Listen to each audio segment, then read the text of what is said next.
నా గిన్నె ఎందుకు పారేసావు? నా పక్కన కూర్చున్నావు ఎందుకు? కూర్చుంటే తప్ప రోడ్డు మీద చెప్పులు కుట్టుకునేవాడి నా పక్కన కూర్చుంటావా? రాస్కేల్. నేను అనమాట ఏంట్రా, ఆయన కూడా చెప్పులు కుట్టాడాగా. చూపి ప్రసాద్ ప్రసాద్ తప్పురా.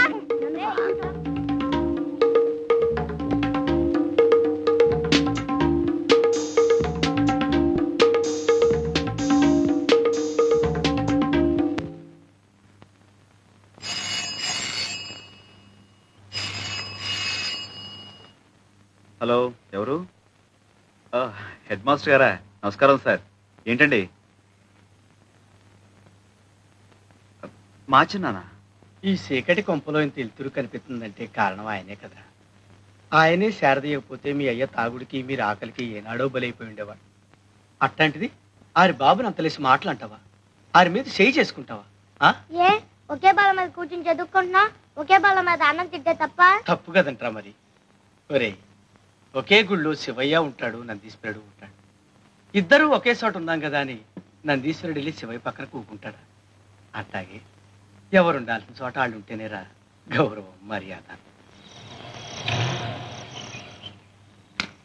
దిగు. బాబు గారు అమరా రండి. జాగ్రత్త బాబు. నమస్కారం అండి. చిన్న పెద్ద తేడా తెలియక ఆడేదో వాగాడంట. ఆడికి బుద్ధి చెప్పాను బాబు. బుద్ధి చెప్పాల్సింది వీడికయ్యా. ఒకే బడిలో చదువుతున్న పిల్లలు, ఒకే తల్లి ఒళ్ళో పెరుగుతున్న పాప లాంటి వాళ్ళు. పాపా, మీ ఇంటికి భోజనానికి వచ్చామమ్మా, పెడతావా? ఏంటి మా ఇంట్లోనా? మాకంత అదృష్టమా బాబు? అయ్యా కాళ్ళు కడుక్కోమని చెప్పు. రండి బాబు.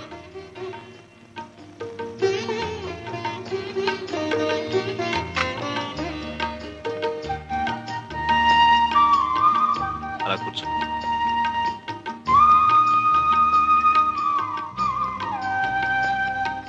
రా బాబు, నువ్వు కూర్చో.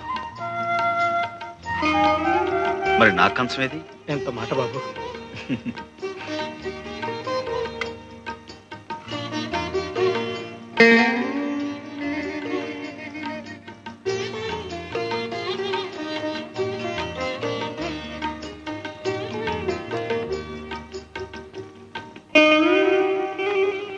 వినడానికి బాధగా ఉన్నా చిన్న విషయంలో సాంబయ్య గారు చేసింది చాలా కరెక్ట్ అండి. అవునండి, పిల్లల్ని చిన్నతనంలో ఉంచకపోతే పెద్దయ్యాక ఉంచడం చాలా కష్టం. అవునులేండి, మీరిద్దరు స్కూల్ టీచర్లు కదా, శిక్షణలు మీకు బాగా నచ్చుతాయి. రండి రండి, మిమ్మల్ని తెగ మెచ్చుకుంటున్నారు. ఓ రోహిణియా? ఏంటి మీ నాన్నగారు ఉత్తరం రాశారమ్మా, మీ భార్యాభర్తలు ఇద్దరు ఇక్కడే ట్యూటోరియల్ కాలేజీలో పనిచేస్తున్నారని. చూసావటో వెతకపోయిన తీగా ఖాళీకి తగలటం అంటే ఇదే. ఏనన్నా కొంచెం పెరగన తింటావా? సరిగ్గా తిన్నావో లేదో. గంగా, వాడు కడుపు నిండా భోజనం చేశాడు, పైకి వెళ్ళి పడుకొని వెళ్ళమ్మా. మా గంగని మెట్రిక్ చదివించాలని నాకు ఎప్పటి నుంచో ఆశ. సరిగ్గా సమయానికి మీరు కూడా కనిపించారు. ఇదిగో ఇక్కడ నుంచి గంగ చదువు బాధ్యత మీది. అలాగే, రేపే చేర్పించండి. ఆయనకేదో పిచ్చి, నువ్వు కూడా ఏమిటమ్మా వంతపాట. అయినా నాకీ వయసులో చదువేమిటి? వయసుకి చదువుకి సంబంధం ఏమిటి? నిజమేనండి, అమెరికాలో 65 ఏళ్ళు వచ్చినా ఏబిసిడీలు నేర్పని స్కూల్లో చేరేవాళ్ళన్నారండి. అంటే ఇండియాలో 65 ఏళ్ళు వచ్చేదాకా చదువుకోవచ్చు. చూడండి రోహిణి గారు, రేపే మా గంగని స్కూల్లో జాయిన్ చేయించాలి. దానికి కావాల్సిన ఏర్పాటు మీరు చూసుకోండి. అంతే.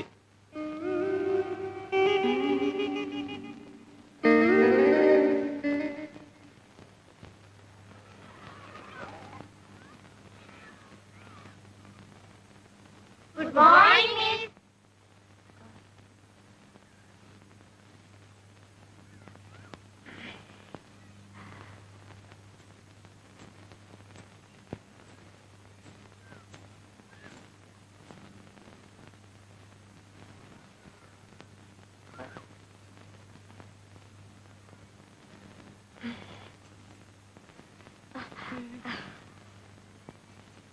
Are you a student?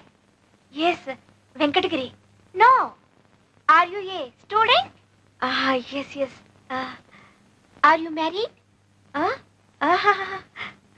Are you married? Yes, yes.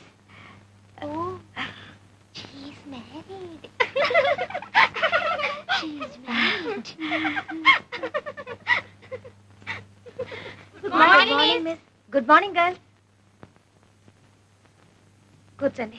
All of sit down. బాగున్నారా?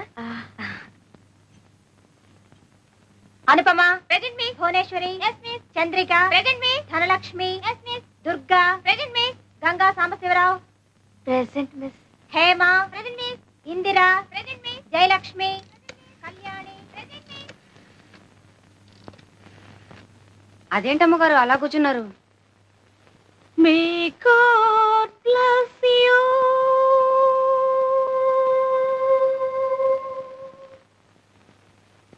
నమస్కారం అండి. ఇంకా అమ్మగారు రాలేదా స్కూల్ నుంచి? వచ్చారండి. ఏదేదో మాట్లాడుతున్నారండి. గంగా ఏంటి ఏంటేంటో మాట్లాడేస్తున్నావంట? స్కూల్లో ఏమైనా అయిందా? లేదయ్యా, నాకేమిటో చదువు ఎక్కువైపోయినట్టు, కట్టు భాష మారిపోయినట్టు, ఏవేవో పిచ్చి పిచ్చి ఆలోచనలు పేడకల్లో వచ్చేస్తున్నాయి. నేనే కదా నీ మొగుళ్ళ కనిపిస్తుంటా? కనిపించారు, కానీ ఇలా మంచిగా మర్యాదగా ఏమండి ఏమిటండి ఇవన్నీ లేవు. మరి హలో డార్లింగ్ ఇలా నన్నే కదా డార్లింగ్ అని అంది. అయితే మాత్రం ఏమిటి నాన్న ఇంతకీ కథలన్నీ ఎందుకు చెప్తున్నావు? రేపు స్కూల్కి వెళ్ళనయ్యా. మళ్ళీ మొదటికొచ్చావు అన్నమాట. ఇదిగో చదువుకోవాలని ఉన్నా ఓల్డ్ కలిసి రావాలి. చదివించే స్తోమత లేదనుకో, ఉంది. మొగుడికి ఇష్టం లేదనుకో, గోల్డ్ ఉంది. ఇది లేదనుకో. అదే లేదు. ఏహే ఏమైంది? పెళ్ళయ్యాక నీకిచ్చేసేగా. అంటే నీ మూలంగానే నేను ఎంత వాణయ్యానంటావు? అట చూడమాకయ్యా, నేను అలా అననులే. గంగా మన నీడ మనకు కనిపించాలంటేనే వెలుగు తోడు కావలసిన ప్రపంచం ఇది. నేను ఇంత సాధించానంటే నే వేసిన ప్రతి అడుగులోనూ నువ్వు నాకు ఇచ్చిన ఊతం ఉత్సాహం పోవడంతుంది. లేదయ్యా, ఈ రోజు కూడా నువ్వు ఆ రోజుల్ని మర్చిపోకుండా ఉన్నావే, అదే పెద్ద వెలుగు.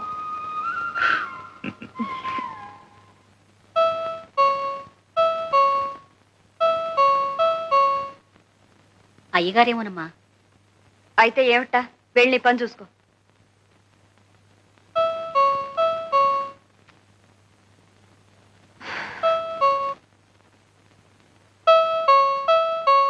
వస్తున్నా. నువ్వా? ఏ ఎవరనుకున్నావు? భాస్కర్ లేడా ఇంట్లో? లేరు. ఈ వేళ ఆదివారం కదా, ఇద్దరు ఇంట్లోనే ఉంటారనుకున్నాను. ఉండాల్సిందే, ఏదో అర్జెంటుగా వెళ్లాల్సి వస్తే ఊరెళ్ళారు. గంగ ఎలా ఉంది? బాగానే ఉంది. నువ్వేంటి నవ్వుతా కనపడుతున్నావు? ఒంట్లో బాగుంటం లేదా? ఆహా, ఏం లేదు. సడన్ గా వర్షాలు, ఎండలు బాగా ముదిరిపోతున్నాయి కదా, కొంచెం వడదెబ్బ తగిలినట్టుంది. అందుకని. బాబు బాగా చదువుకుంటున్నాడా? పర్వాలేదు. భాస్కర్ డబ్బు కావాలని ఉత్తరం రాశాడు. కొంచెం ఆలస్యమైంది. మీరేం ఇబ్బంది పడలేదు కదా? అదా, ఇప్పుడు అవసరం లేకుండా పోయిందిలే. ఆయనకి ఏదో సర్దుబాటు అయిపోయింది. నేనే ఈ విషయం నీకు ఉత్తరం కూడా రాద్దాం అనుకుంటున్నాను. నిజం, ప్రామిస్. ఇంక ఈ విషయం గురించి నువ్వేమీ ఆలోచించక్కర్లేదు. కాంతమ్మా, అమ్మా కాఫీ తీసుకురా. నేను ఇప్పుడే స్నానం చేసి వస్తాను.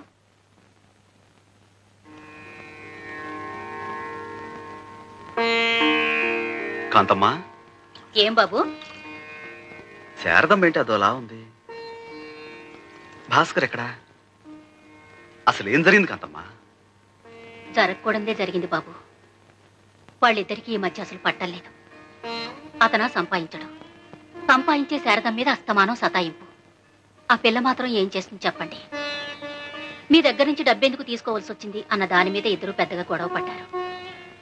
అతను చాలా నీచంగా మాట్లాడాడు బాబు. దాంతోనేమో ఆ అమ్మాయి తిరగబడింది. మళ్ళీ వాళ్ళిద్దరూ కలుసుకుంటారని నాకు నమ్మకం లేదు బాబు.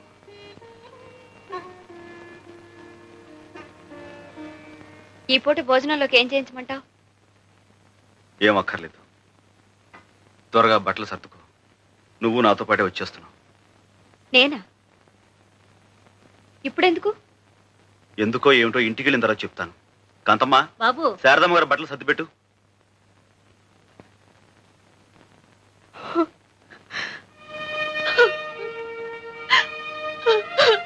శారదా,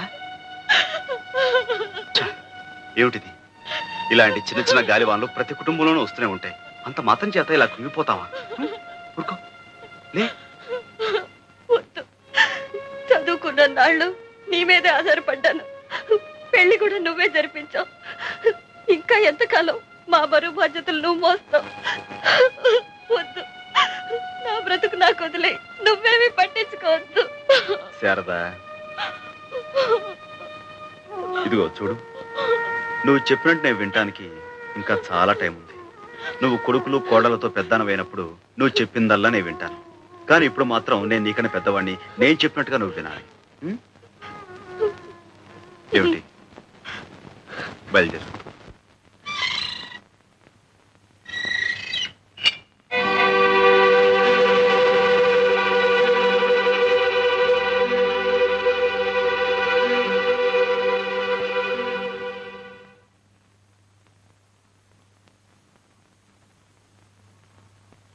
ఏమిటి అలా చూస్తున్నావు?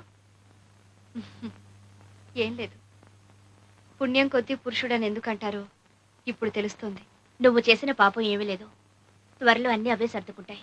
అందుకే నీ మనసుకో వ్యాపకం ఉంటుందని ఆయన ఫ్యాక్టరీలో నీకు ఉద్యోగం ఏర్పాటు చేశారు. అవును శారద, నా వ్యవహారాలన్నీ చూసుకోవడానికి ఎలాగూ చదువుకున్న మనిషి కావాలి. అయిన వాళ్ళు ఆత్మీయులు నాకు అండగా ఉంటే ఇంకా మంచిది. వస్తాను. ఇదిగో, మీ ఇద్దరికి భోజనం క్యారియర్లో పెట్టాను. పనిలో పడితే మనిషికి తిండి తిప్పులు గుర్తుకురావు. సర్లే. సర్లేండి, నువ్వే కాస్త సమయాన్ని గుర్తు చేయమా? అలాగే.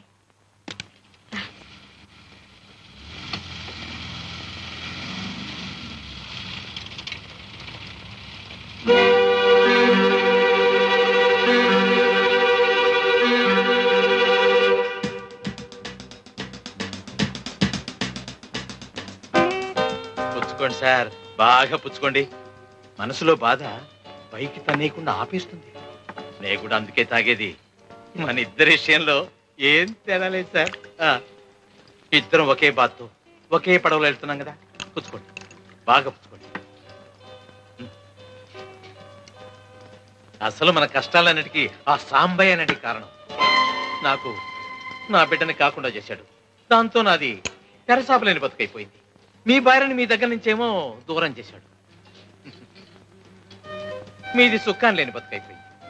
నా కుర్రాన్నైతే ఎప్పటికైనా తెచ్చుకోవచ్చు, కానీ ఒక ఆడది అరా ఇంట్లో కొన్ని రోజులు ఉన్న తర్వాత అవ్వా ఎలా తెచ్చుకుంటాను చెప్పండి.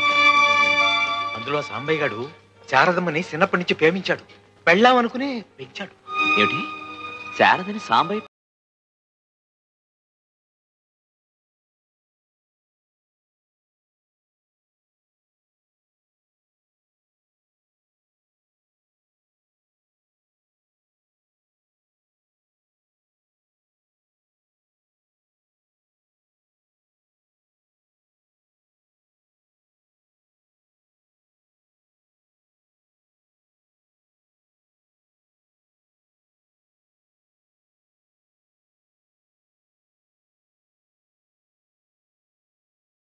ఇప్పుడు ఈ పాడెందుకు గుర్తుకొచ్చింది?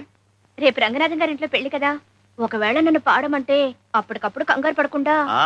నువ్వు మహా మతాలంగేష్కర్ అని నిన్నే పాడమంటారు. నేనేం మరీ అంత తీసుకట్టు కాదులేండి. అబ్బా చెప్పండి, మిగతా పాట ఏమిటి? ఇప్పుడా? ఏ? ఆహా, రాత్రి కాబోతుంది. ఇలాంటప్పుడు అలాంటి పాటలు పాడుకుంటే ఆరోగ్యం దెబ్బతింటుందేమోనని. ఆ మందు నేను ఇస్తానండి. నిజంగానా? Well done Sharada, well done. మొగుణ్ణి వదిలేసి ఎన్ని బాధలు పడుతున్నావో చూద్దామని వచ్చాను. బాగా హుషారుగానే ఉన్నావే. వాట్ సాంబయ్య గారు, శారద పట్ల ఇంతకాలం సీక్రెట్ గా మీ గుండెల్లో దాచుకున్న మీ లవ్ ఇప్పుడు పబ్లిక్ చేస్తున్నారా? భాస్కర్, ఏమిటా పిచ్చివాగుడు? శారదా, పిచ్చివాగుడా? This is a fact, an open secret. ఇది అందరికీ తెలిసిన భాగవతం. ఈ సాంబయ్య గారు ఆ శారదను పెళ్లి చేసుకోవాలని కలలు కన్నారు. అప్పుడు కుదరలేదు, ఇప్పుడు కుదిరింది. తాళి కట్టకపోయినా తతిమా సరదాలన్నీ ఇలా తీర్చుకుంటున్నారు సార్. చూసారా సార్, ఇది ఎంత అన్యాయం. తలుచుకుంటుంటేనే గుండె పగిలిపోతుంటేను ఇప్పుడు సెక్రటరీ అనే పేరుతో రాత్రనక పగలనక. అన్ని విషయాలు మనం ఇంటికి మాట్లాడుకుందాం. ఇంకేమిటి సార్ మాట్లాడేది? నా కాపురం కూలిపోయిన తర్వాత మీరే న్యాయం చెప్పండి. న్యాయాన్యాయాలు మనం తెలుసుకుందాం. పద.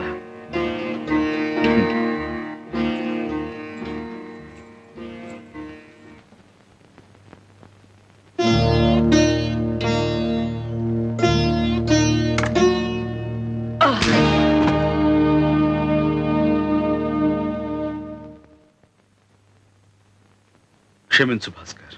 ఎందుకు? నేను తిరిగి కొట్టకుండానా?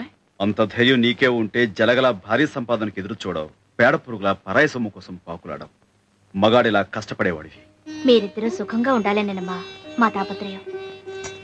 అది మీ మంచితనం, కానీ ఆ మంచితనం నోచుకునే అర్హత కూడా మాకుండాలిగా. భాస్కర్, చదువులేని వాడిని, నా మాట నా తీరు కాస్త మోటుగా ఉన్నా నేను నీ మంచి నా మంచి కోరేది? చిన్న గొడవ వస్తే మా కాపురాన్ని శాశ్వతంగా తెగ్గొట్టడమా? ఇక్కడికి తీసుకొచ్చి శారదతో నీ సరదాలు తీర్చుకోవడమా? చదువుకున్న వాడివి, నీ సంస్కారం ఇంతేనా? పెళ్ళైన ఆడదాని అంత నీచంగా ఊహించేంత దౌర్భాగ్యుడు నువ్వేం శ్రీరామచంద్రుడివా? వినేవాడుంటే ఎంతైనా చెప్తావు. చెల్లెల్లా పెంచానంటావు, కన్న కూతురులా చదివించానంటావు. కాదు, పెళ్ళం అనుకునే పెంచాను, కాబోయే భార్య అనుకుని చదివించాను. తాళి కట్టాలని, తలంబరాలు పొయ్యాలని ఎన్నెన్నో కలలు కన్నాను. కానీ శారద మనసులో నీకు స్థానం ఉందని తెలుసుకున్నాక నా ఆశలు తుడిచేసుకున్నాను, నీకిచ్చి పెళ్లి చేశాను. భాస్కర్, శారద లాంటి భార్య దొరకటం నీ అదృష్టం. ఇంతటి దౌర్భాగ్యునా నేను ప్రేమించి పెళ్లి చేసుకుంది అని శారద మనసు విరిగే లోపే నువ్వు కళ్ళు తెరవటం మంచిది. భాస్కర్, నీకు డబ్బే అవసరం అనుకుంటే దానికింత డొంకతిరుడు అక్కర్లేదు. అందుకు శారద జీవితాన్ని పణంగాను పెట్టిన అవసరం లేదు. నువ్వు కోరకుండానే నా ఆస్తిలో నీకు భాగం ఇస్తాను. శారదా, నీకోసమే. శారదా, ఏంటిది? నీ మనసులో నాకింత పవిత్రమైన స్థానం ఇచ్చినందుకు, మా కాపురం నిలబెట్టడానికి అతన్ని ప్రాధేయపడుతున్నందుకు. పరాయివాడి దగ్గర పడలేదుగా. చూడు, ఎన్ భాస్కర్రావు అనే వ్యక్తికి నా 5 షాపుల్లోనూ 4వ వంతు వాటా ఇస్తున్నట్లుగా అగ్రిమెంట్ తయారు చేయి. అతను అలా కోరాడా? అతనే కోరాడో లేక నేనే కోరుతున్నాను తర్వాత చెప్తాను. ముందు అగ్రిమెంట్ తయారు చేయి.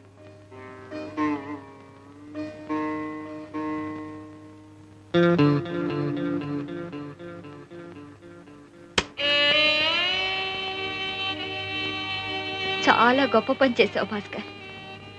నీ భార్యతో నువ్వు కాపురం చేయటానికి రేటు నిర్ణయించావా? నీ కాపురం దిద్దటానికి వచ్చిన మనిషి మంచితనాన్ని పెట్టుబడిగా వాడావా? శభాష్. నీ కన్న తల్లి పోయింది గనక బ్రతికిపోయింది, లేకుంటే ఆవిడ్ని కూడా బేరం పెట్టేవాడివి కదా.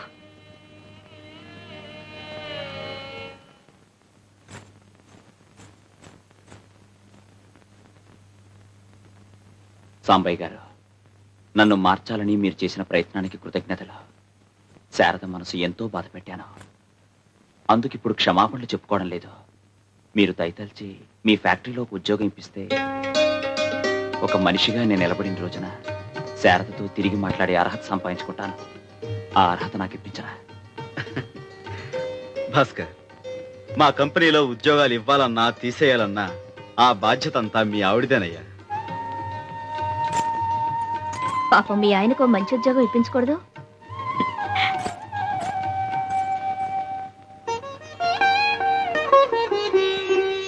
అన్నా చిన్నా, పుస్తకాలు అన్నాక ఎంత మిగిలింది? 20 రూపాయలు. ఏది ఇటు ఫినాయిల్ సీసా కొనుక్కొస్తాను. మళ్ళీ ఫినాయిలా? నిన్న కొన్నాం, మొన్న కొన్నాం, రోజు ఫినాయిలేనా? ఏం చేస్తాను రా, పని వాళ్ళు రోజుకో సీసా పగలు కొడుతున్నారు. ఉంచు, అదిగో ఎంత ఆడుకుంటారో చూస్తున్నామ్మా.